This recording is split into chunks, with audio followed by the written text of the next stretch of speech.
V.I. Lenin. Just how is it to be done?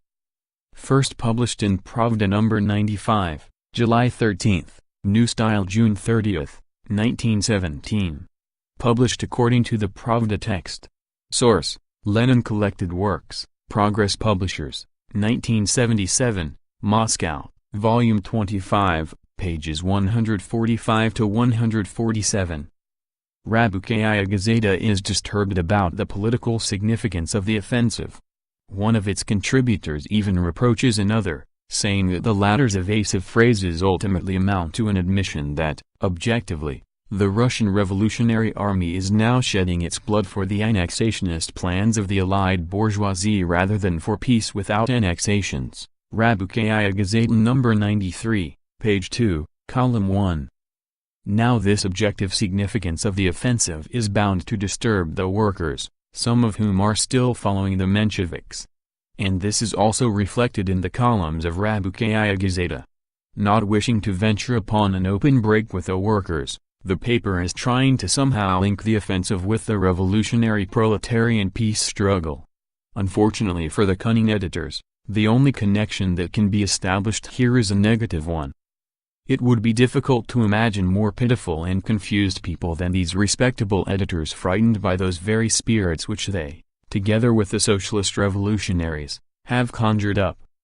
On the one hand, Rabukaya Gazeta reports that the West now sees the significance of the Russian offensive in an entirely false light. The British and French bourgeois newspapers regard it as a renunciation of the Soviets' utopian plans. Chauvinist resolutions are being passed under the pretext of hailing Kerensky and the advancing Revolutionary Army. And while the war drums thunder for the Russian offensive, the persecution of those who hold the same views as the Russian Democrats and accept the same peace policy is growing. A very valuable admission. All the more so because it comes from a ministerial newspaper which only yesterday considered our forecasts of these inevitable consequences of the offensive to be prompted by Bolshevik malice. It turns out that the question is not of our malice at all, but of the fact that the policy adopted by the leaders of the Soviet has its own logic, and that this logic leads to the strengthening of the anti-revolutionary forces in and outside Russia. It is this unpleasant fact that Rabukaya Gazeta would like to gloss over somehow. The method suggested by the editors is very simple. It is urgently necessary that the Central Executive Committee of the Congress of Soviets of Workers and Soldiers Deputies, together with the Soviet of Peasants Deputies, should issue an explicit and categorical statement to the effect that, as far as Russian Democrats are concerned, the aims of the war remain the same as before, and so on, and so forth. You see how resolutely the Mensheviks fight against the imperialist war. They are willing to make another urgent and categorical statement. The number of the most urgent, most categorical, and most impassioned statements that have already been made.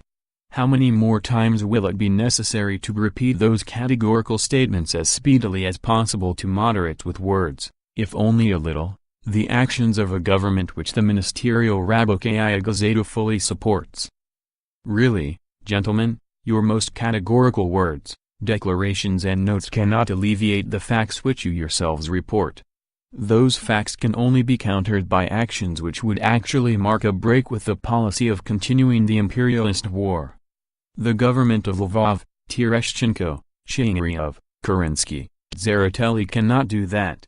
All it can do is confirm, by its cowardly and pitiful policy towards Finland and the Ukraine, its complete inability to carry out its most categorical statements about no annexations and about the right to self-determination. Under these circumstances, all those promised declarations will serve as a means of lulling the people. Lulling the people with high-sounding declarations instead of waging a proletarian peace struggle. This is Rabukaya Gazeta's program. This is its real answer to the growth of the anti-revolutionary forces due to the offensive. End of. Just how is it to be done? By V.I. Lenin.